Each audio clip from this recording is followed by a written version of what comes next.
दोस्तों, कुछ पिछले जन्म के अनुभवों को मैं शेयर करता हूँ, क्योंकि आज के समय में ये अवसाद जो है, अवसाद का मुख्य वजह क्या है?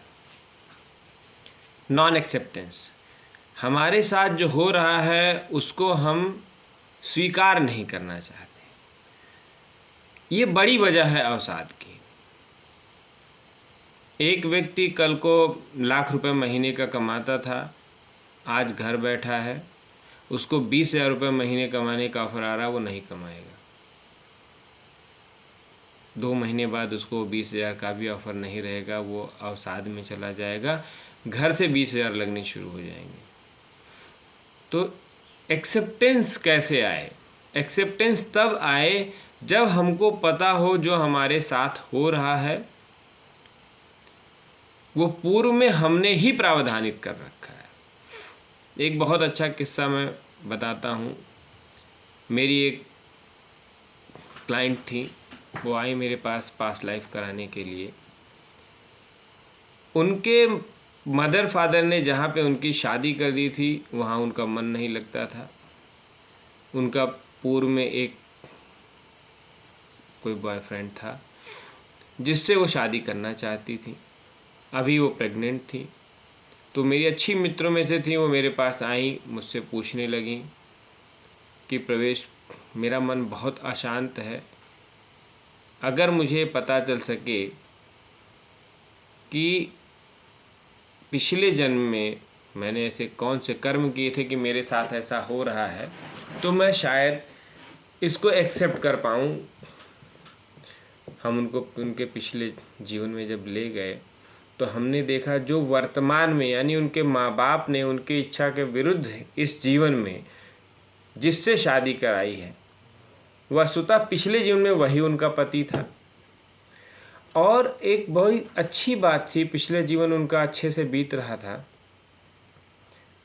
और at end of the life जब उनकी मृत्यु होने वाली थी, उस मृत्यु के समय पे, at the point of death, उन्होंने खुद से इस चीज़ को खुद से ही मांगा था भगवान से, या उनकी लास्ट विश यही थी कि हर जन्म में मुझे यही पति मिले। तो क्योंकि उनकी चाहत थी, इस वजह से इस जीवन में वही पति उनका हुआ। जो हमारे गांव में, देहातों में, बातों बातों में लोग कहते हैं ना, बहुत सच्ची बात कहते हैं कि अंत समय जो आपके मन में होता है वो पूरा ज़रूर होता है। तो ये सच्चाई है, हमने देखा। मैं उनको और पीछे के जन्म में भी ले गया, उनके 2 जन्म उन्होंने देखे। उसके पिछले जन्म में भी उन्होंने देखा कि जो व्यक्ति इस जन्म में, जिसको वो चाहती थी कि उनके साथ शादी हो, नहीं हो पाई, वो उनका एक अच्छा मित्र था, सोलमेट कनेक्शन उससे भी था, लेकिन उससे शादी उनकी 2 जन्म पूर्व भी नहीं हो पाई थी।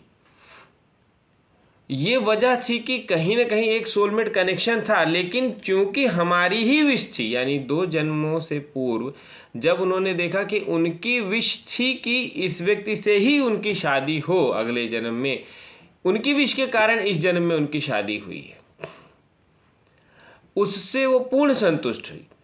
और वो संतुष्टि की वजह से उनके जीवन में जो तनाव था वो खत्म हो गया और वो आगे बढ़ गई।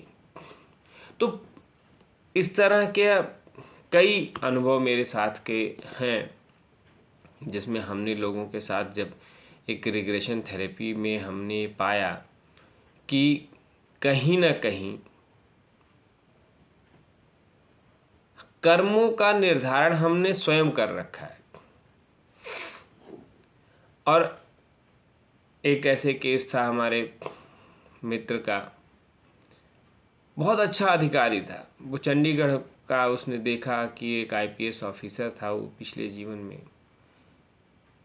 और इतना अहंकार था उसके अंदर कि वो गरीबों को कुछ समझता ही नहीं था।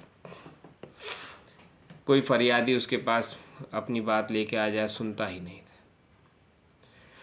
और आप विश्वास नहीं मानेंगे कि इस जीवन में वो व्यक्ति, मैंने जब उसका पीएलआर किया, इस जीवन में उस व्यक्ति के पास इतने पैसे नहीं होते थे कि वो एक अच्छा खाना अच्छे होटल में खा सके। वो उसी गरीबी की अवस्था में पहुंच गया जिस अवस्था के लोगों से वो नफरत करता था। तो कर्म कैसे काम करते हैं? क्योंकि जब कोई गरीब आता था, जब उसकी फरियाद नहीं सुनी जाती थी, तो उसके मन से क्या आह निकलती थी कि एक दिन तुम भी गरीब होगे तब पता चलेगा, एक दिन तुम भी गरीब होगे तो पता चलेगा। तो इस जीवन में वैसे ही गरीब हो गया वो।